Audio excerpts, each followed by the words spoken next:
Um dia depois do sorteio que definiu os grupos da Copa do Mundo, o técnico Tite deu uma entrevista exclusiva para o repórter Marcelo Correge e falou dos adversários do Brasil nessa primeira fase. Elas estão impacientes pelo trabalho com os jogadores. Mas antes de pôr as mãos na massa, Tite põe a cabeça para funcionar. Quem de fato são Suíça, Costa Rica e Sérvia? Que risco oferecem os 3 primeiros adversários do Brasil na Copa? Tem alguns outros grupos que tem 2 equipes fortes e as outras 2 num nível menor, que a gente olha assim e diz assim, vão estar 2 classificados. E nesse grupo não vai ter nenhum deles um grau de facilidade maior. Mesmo contra adversários perigosos, Tite admite abertamente o favoritismo do Brasil no grupo E. Nas entrelinhas, ele deixa entender que a Suíça é o time que mais preocupa. Pelo ranking da FIFA, este seria o melhor jogo da primeira fase da Copa. Atualmente, os brasileiros estão na 2ª posição e os suíços na 8ª. Mais um motivo para começar o trabalho quanto antes. Hoje, a comissão técnica da seleção viajou para Sochi, que será a casa do Brasil no ano que vem.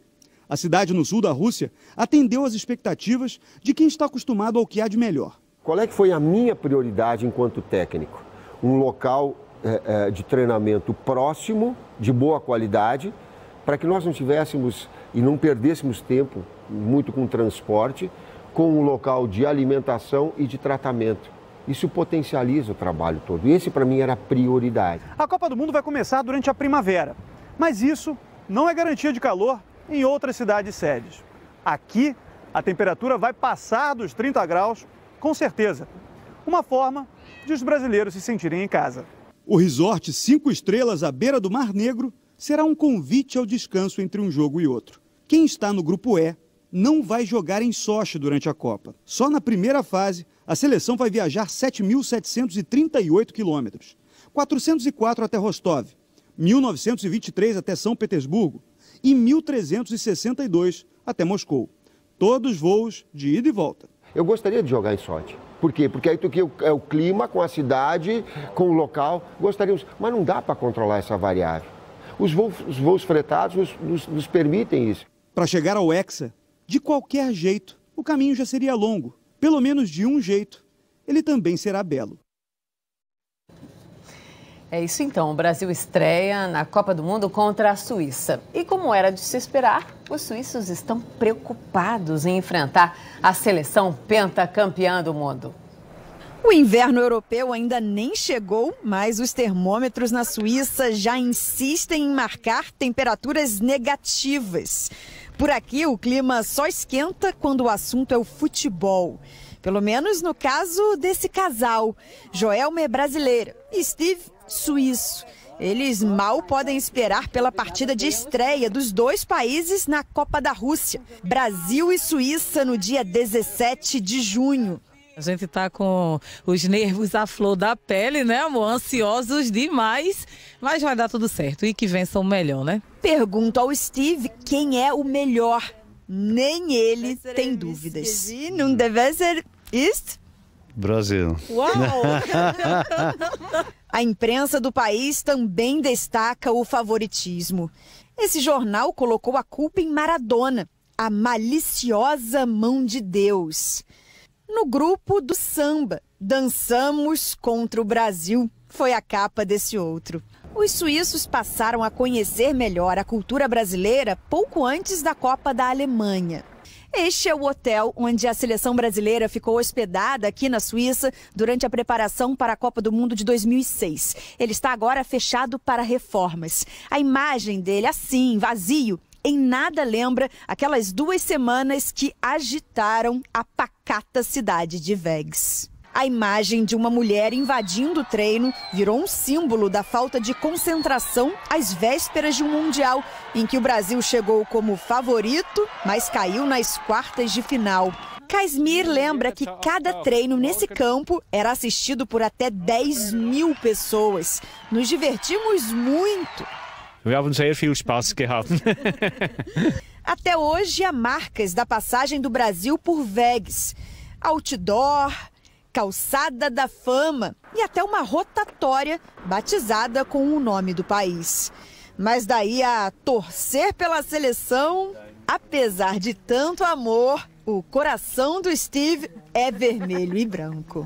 Vai Brasil ou der Hauptschwitz? Hauptschwitz. Ai, ai, ai. E acabou a invencibilidade do Paris Saint-Germain nessa temporada europeia. Foi a primeira derrota do time francês desde que contratou Neymar. Nesta temporada, o PSG tinha 19 vitórias e apenas 2 empates. Pelo campeonato francês, o Estrasburgo venceu por 2-1 e Neymar teve atuação apagada. E olha que o segundo tempo teve 10 minutos de acréscimo. Agora o nosso futebol, amanhã às 5 da tarde, hora de Brasília, tem futebol aqui na Globo. A última rodada do Brasileirão vai ter 10 jogos ao mesmo tempo e claro, né? Emoção para todos os gostos.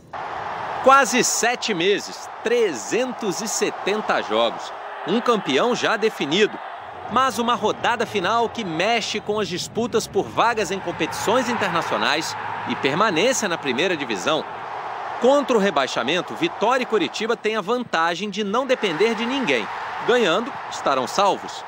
O Sport, que recebe os reservas do campeão Corinthians, e o Avaí, que visita o Santos, precisam vencer e torcer contra os adversários.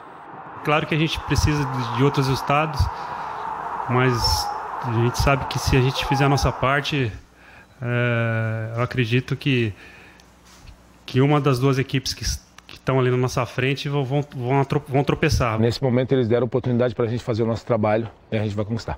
Na parte de cima, as combinações de resultados envolvem mais gente. 7 equipes têm chances matemáticas de ir à Libertadores, mas só 3 dependem dos próprios resultados. Justamente 3 clubes da mesma cidade. No Rio de Janeiro, Botafogo e Cruzeiro, campeão da Copa do Brasil e já garantido na Libertadores. E o Vasco, também em casa, enfrenta a já rebaixada Ponte Preta.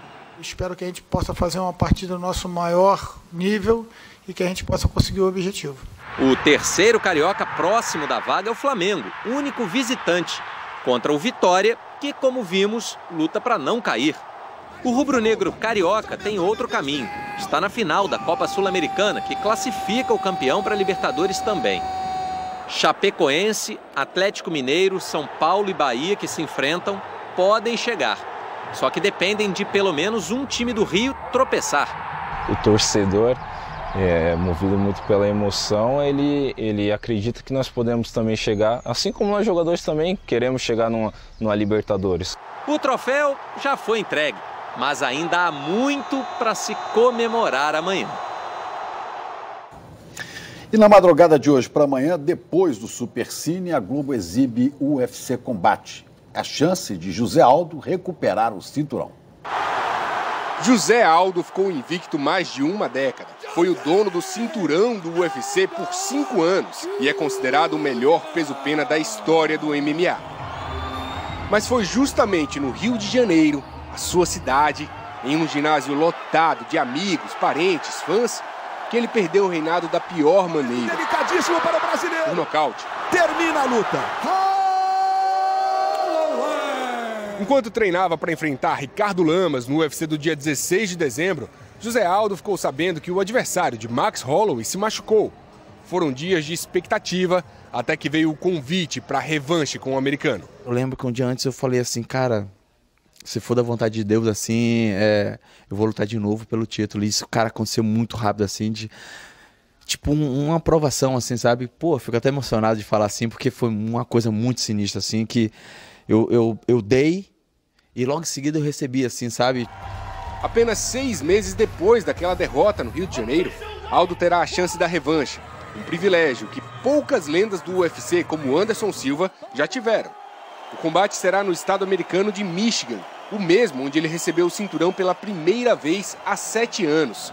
Uma coincidência que motiva ainda mais o brasileiro. Cheguei no treino, voei, meu irmão, meu Deus, só que eu nunca treinei na minha vida.